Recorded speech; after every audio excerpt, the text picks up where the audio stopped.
प्रणाम। बर्तमान परम पूज्यपाद श्री श्री आचार्य देवेर चरणे जानाई प्रणाम। ठाकुर परिवारेर चरणे जानाई प्रणाम। एखाने उपस्थित मंचे उपस्थित आमार भक्तिमती मायेदेर जयगुरु छोटोदेर भालोबासा जानिए दु चार कथा बलार चेष्टा करछि। तार आगे आमार एई मन एखानेर उपस्थित जे सब मायेरा आज मातृ सम्मेलन मन दिए शुनछेन आमार एई भक्तिमती मायेदेर जयगुरु स्नेह भालोबासा बाच्चादेर दादादेर जयगुरु এই ভালোবাসা জানিয়ে দু চার কথা বলার চেষ্টা করছি। আজকে মায়েরা খুব সুন্দরভাবে নারী নীতি পাঠ করে গেলেন, তারপর কীর্তন গান সব কিছুই প্রায় হয়েই এসেছে। আমাদের শেষ দু চার কথা বলে ধ্বনি দিয়ে শেষ করব। আজ মায়েরা आज এই গঙ্গাধরপুর গন্ডলপাড়া এই যে মায়েরা কত সহযোগিতা করেছেন, তাই এত বড় উৎসব আজ ঠাকুরের হচ্ছে। আজ মায়েরা দাদারা যদি না সহযোগিতা করতো এই জায়গায় আসতে পারতো না। তাই আজকের বিষয়বস্তু নারী আদর্শ সমাজ গঠনে নারী জাতির ভূমিকা। আদর্শ সমাজ কারা গড়বে? আমাদের মায়েরা। মায়েদের উপর দায়িত্ব 16 আনার মধ্যে 14 আনার দায়িত্ব। এই 14 আনার দায়িত্ব 16 আনাই পূর্ণ করেন মায়েদের। আজ বড় মা আমার সেই 16 আনা পূর্ণ করেছেন কিসের মাধ্যমে? 8টি গুণের মাধ্যমে। এই 8টি গুণ কি কি? নারী নীতিতে দেয়া আছে নিষ্ঠা, ধর্ম, শুশ্রূষা, সেবা, সাহায্য, সংরক্ষণ, প্রেরণা ও প্রয়োজন। তুমি তোমাদের এই বৈশিষ্ট্যের কোনো কিছুকেও ত্যাগ করিও না, ইহা হারাইলে তোমাদের আর কি রইল। কিন্তু আমার জগৎজননী বড় মা তিনি কিন্তু সর্বপ্রথম তার স্বামী নিষ্ঠা, তার স্বামীর উপর ধ্যান জ্ঞান সব কিছুই স্বামী দেবতার উপর। তাই তো আজ বড়দাকে পৃথিবীর বুকে উপহার দিয়ে গেছেন। বড় মা সেই 8টি গুণের মধ্যে সর্বনিষ্ঠা হচ্ছে স্বামী নিষ্ঠা।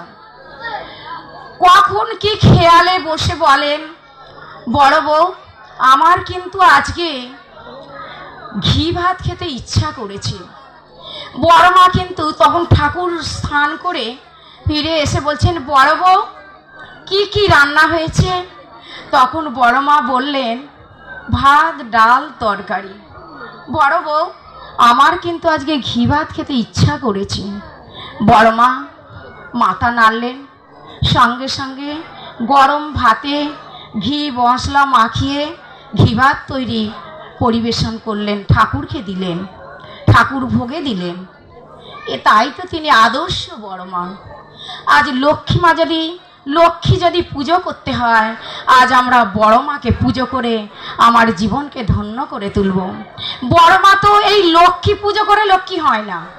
বড় মা হয়েছেন ওই ঠাকুর বাড়ি না গেলে বোঝা যায় না। বড় মা হয়েছেন মানে কুমারী জীবন থেকে কি বলবো, সে লক্ষ্মী হয়ে চলছেন, তার চলন পূজা করেছেন। ঠাকুর বলছেন চলন ছাড়া চরণ পূজা বন্ধা পূজা জানিস তাকে। তাহলে চরণ ছাড়া চলন পূজা করেছেন। কেমন করে? স্বামী কিসে খুশি হবেন, শ্বশুর কোনটা ভালোবাসেন, ঝরঝরে ভাত কারোর সাথে গায়ে গায়ে লাগবে না, সেই রকম ভাত শ্বশুরমশাই শিবচন্দ্র চক্রবর্তী খেতে ভালোবাসতেন, তাই করে দিতেন। আর স্বামীর পাশে সদা সর্বদা থাকতেন সব সময়।